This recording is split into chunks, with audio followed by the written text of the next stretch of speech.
I want to address an issue that's become more and more of a concern over the last few days as I listen to people around me talk about whether or not we should treat people differently because they come from a religion other than the religion of the people who are talking.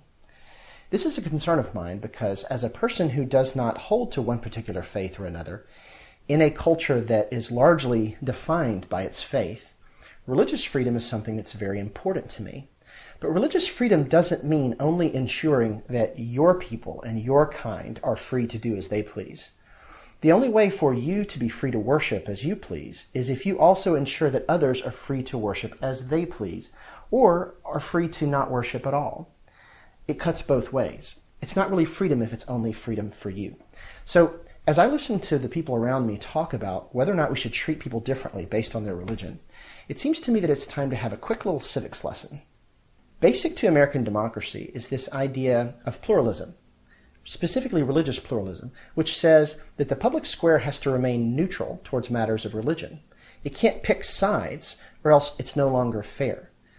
And a lot of people who want their particular religion to be the official religion of the country don't understand that there are many denominations within the religion, and who gets to say which denomination even gets to rule over all the others.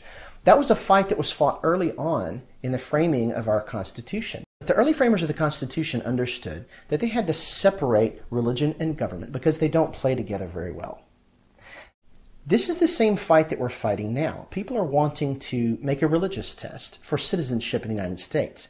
And if you don't belong to the right religion, or if you belong to the wrong religion, we want to get rid of you and send you away. Or at a bare minimum, at least register everyone who belongs to a certain religion.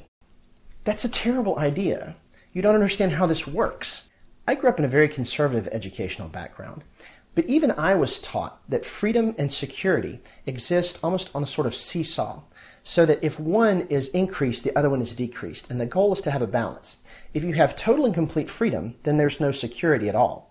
On the other hand, if you have total and complete security, there will be no freedom at all. This is essentially what the Avengers movies are about, in case you haven't noticed. The goal is to have a balance between those two things, and we're always working towards tweaking and adjusting the way we govern ourselves to make sure that balance is struck.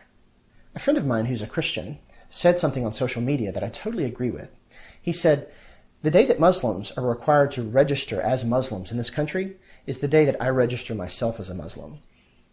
I think that perfectly encapsulates my feelings toward this matter. We do not discriminate against people based on their religious beliefs. That's bedrock to who we are as a country, and people who have forgotten that are not being true patriots. What my friend said just the other day was the most patriotic response to the situation that you could come up with. We will not discriminate against people based on their religious differences. As an atheist, that is a very important thing to me, and I would stand with my Muslim friends and say, you cannot do that. That's not the way this works. That's not how democracy works, and it's not how religious freedom works. So I hope you feel the same way, and if not, I want you to think a little bit longer and a little bit harder about how this works.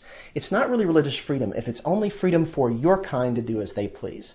It's a knife that cuts both ways. Either everyone is free or no one is free. My name is Neil Carter, and I blog at Godless in Dixie.